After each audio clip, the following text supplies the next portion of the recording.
En líneas generales puede decirse que tenía una primera versión en el año 2002, 2003, quizás 2002, con unos 20 cuentos, y que la versión de 10 años después tiene el doble de cuentos, y casi todos han aparecido en medios en español, desde España hasta Colombia.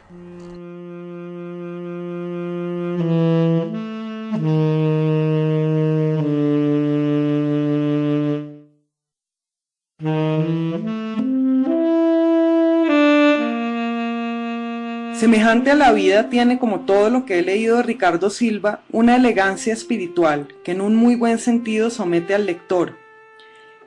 Es preciso, está punteado por una cierta poesía melancólica y me hace querer decir algo que es muy sencillo, y es que se trata de un libro escrito muy en nuestra lengua, en un estilo que conoce qué es lo que el castellano sabe hacer mejor y lo pone a ejercitarse haciendo eso justamente, siendo mejor en lo que es mejor. Es deslumbrante, dentro de esto, la manera como se trata el habla coloquial, el bogotano, que se usa como un punto de partida para la búsqueda de cómo sería un saber bogotano, creo yo, y de cuál es el tono de la vida en Bogotá.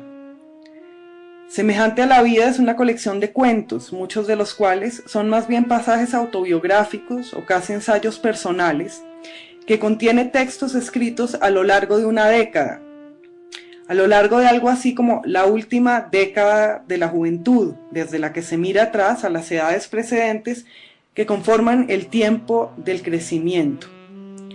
Es entonces un archivo y también un registro. Leerlo es apasionante y creo que esto se debe en parte a que la obra parece el recuento de una educación.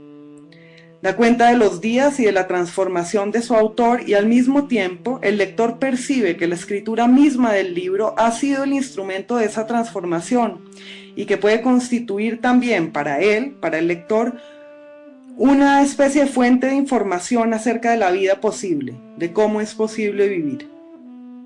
El libro de Silva es como una persona, un cuerpo, y Silva propone con esta exploración de hacer un libro que es una vida y que es una especie de gemelo del autor, una manera muy original de acercarse al realismo, que es a través de la comprensión de las muchas dimensiones de la paradoja.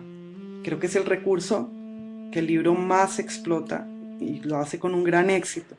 Al mismo tiempo demuestra que tiene, por así decirlo, una habilidad impresionante para conjugar el dramatismo y la trivialidad y hacer que estas dos maneras de relacionarse con la realidad se iluminen mutuamente. Mientras hace todo esto, me parece ver que el autor plantea también en el fondo de la composición y de la combinación de los cuentos la pregunta de cómo puede representar la literatura la experiencia individual en la era de la televisión. Es decir, dónde se ubica el intento autobiográfico en un mundo en el que existen los talk shows y los reality shows, y cómo se puede ejercer en este mismo contexto la compasión.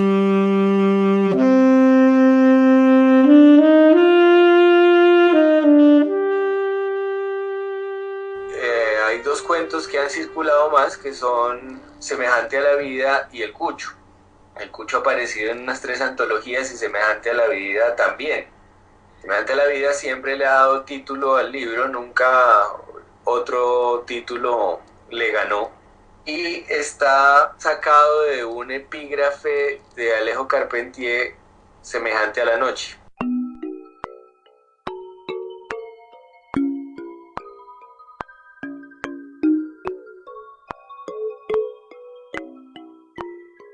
No recuerdo dónde leí que Compres Borrascosas era efectivo porque era el infierno con nombres ingleses. En cierta forma, con Semejante a la vida me pasa lo mismo.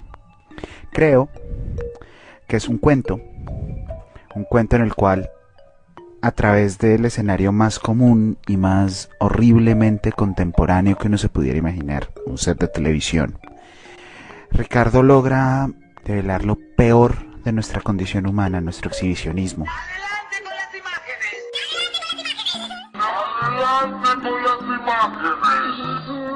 Nadie se consigue lo que no se Y cuando lo leí dos veces importantes en mi vida.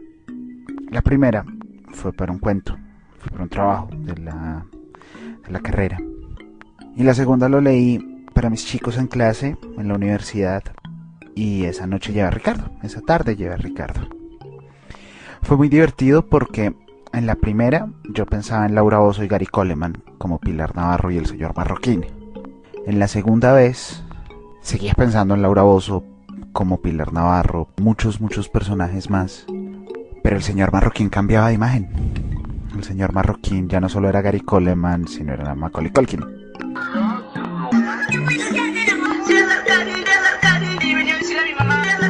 Y si lo miro hoy, un año después de haber hecho ese experimento, bueno, no fue un año, fueron 6 meses después de ese experimento, Oscar Naranjo sería el señor Marroquín. Un señor Marroquín expuesto, un señor Marroquín sometido a lo peor que puede tener la humanidad, que es la exhibición de los freaks. No es casual que Freaks sea la película favorita de Ricardo, una de ellas.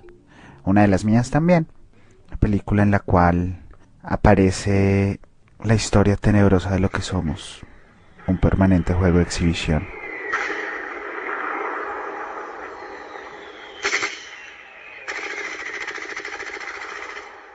Lo que hace Ricardo al jugar con el cumpleaños de la infanta en un entorno de talk show es dar una continuidad. El enano de Velázquez en la España de los Felipes es el enano llamado Arnold, o llamado Webster, o llamado Max en las pantallas diarias.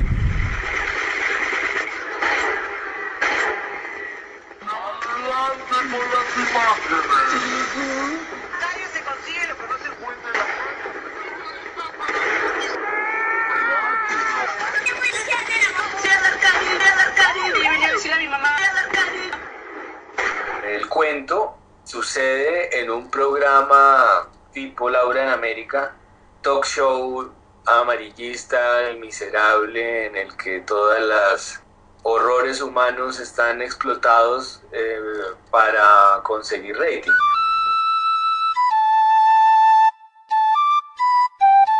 Un autor que juega, una sociedad en crisis, una narración divertida que nos muestra el horror de nuestra realidad.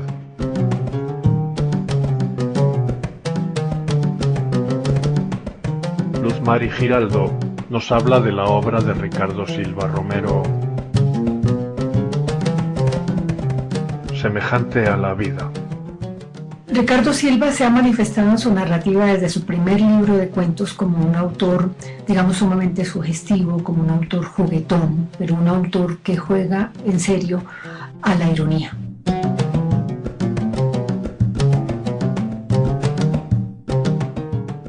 Cada uno de sus obras, sus libros de cuentos, sus novelas, sus columnas de opinión, que son supremamente destacadas, de todas maneras están buscando meter el dedo en la llaga.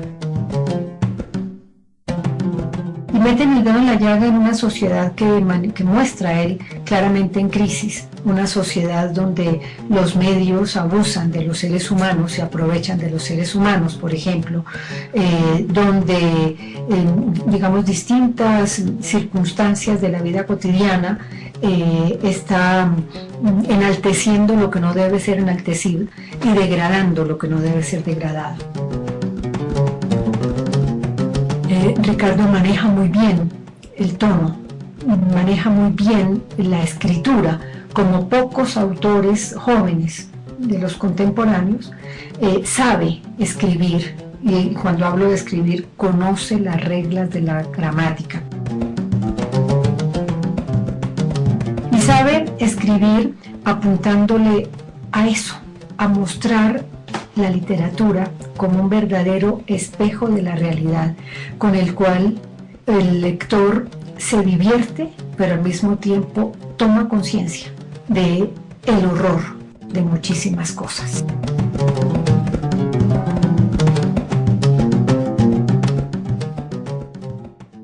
Son cuentos que tienen un eje que descubrí hace 10 años, pero que ahora es todavía más clara, que es el paso de una vida, las etapas de la vida. Uno puede leerlo de comienzo a fin y se da una idea de las cosas que suceden a las diferentes edades de la vida.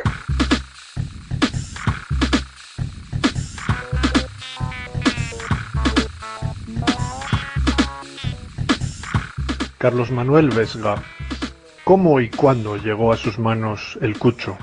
El Cucho llegó a mí como la primera etapa del proceso de escritura de un guión cinematográfico basado en el cuento de Ricardo Silva. En este guión trabajamos él y yo. Como guión cinematográfico planteó muchas dificultades la narración. Pues digamos que el trabajo para mí fue muy fácil porque el cuento, para comenzar, ya establecía pues como un tono, y lo único que tuvimos que dejar que pasara fue que este tono se desarrollara ya en términos cinematográficos. ¿Qué cualidades le llamaron particularmente la atención de este cuento? El Cucho es uno de esos trabajos de Ricardo Silva donde deja ver esa capacidad como tragicómica que él tiene, ese sentido del humor que él tiene, que como todos los sentidos, los buenos sentidos del humor, rayan en la tragedia y en las cosas que en realidad son absolutamente trágicas. Podríamos decir entonces que el humor fue la nota predominante en la redacción del guión. El resultado del guión fue una cuestión absolutamente desprovista de censura, de mesura, un ejercicio maravilloso de desbordado puede ser el sentido del humor, qué tan arriesgado puede ser, qué tan, entre comillas, sano debe ser el sentido del humor. Sin embargo, otros comentaristas han hecho referencia a la existencia de un segundo plano en la lectura de las obras de Ricardo Silva.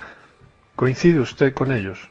Pienso que hay una cosa muy importante del Cucho, y es que para el que lo sabe ver, ahí está plasmado el sentir, digamos, social de Ricardo Silva, que es un sentir bastante comprometido, bastante claro. Repito, para el que lo sepa leer, pareciera ser una especie de burla contra, en este caso, el Cucho, pero en realidad es una crítica muy interesante de cierto círculo social bogotano. Silva sabe desarrollar esos comentarios con un ingenio maravilloso.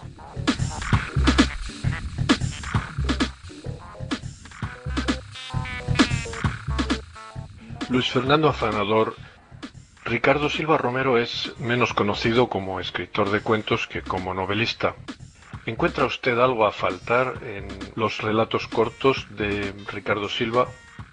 Yo creo que semejante a la vida, el libro que reúne sus cuentos nos permite apreciar dos facetas muy importantes de Ricardo Silva.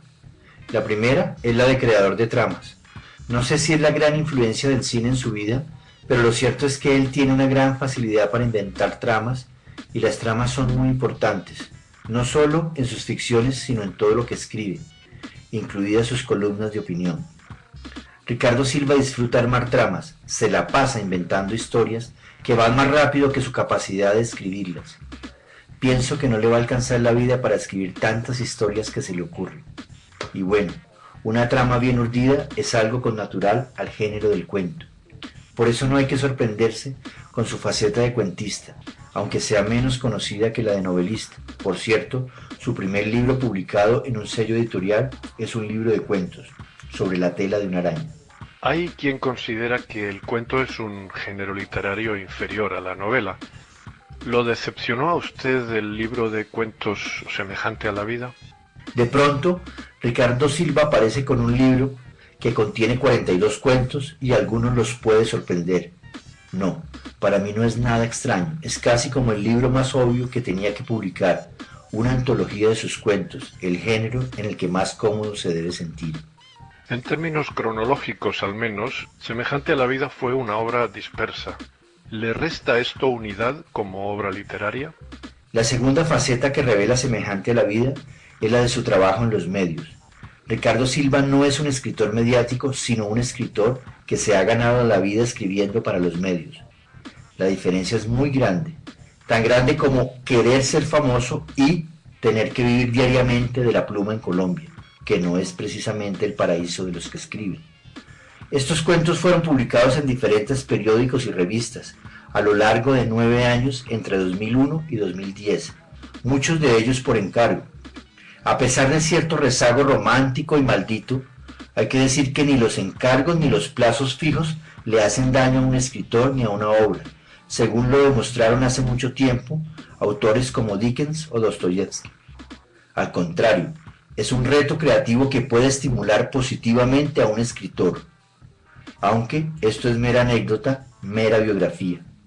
Al final, no importa cómo ni en qué circunstancias favorables o desfavorables se escribió un buen cuento. ¿Destacaría usted alguno de los cuentos de este libro en particular? Semejante a la vida tiene cuentos que me han perturbado como My Vacation o Biografía sexual de una familia, pero el registro es muy amplio, hay para todos los gustos. A un buen hacedor de tramas no se le escapa a nadie.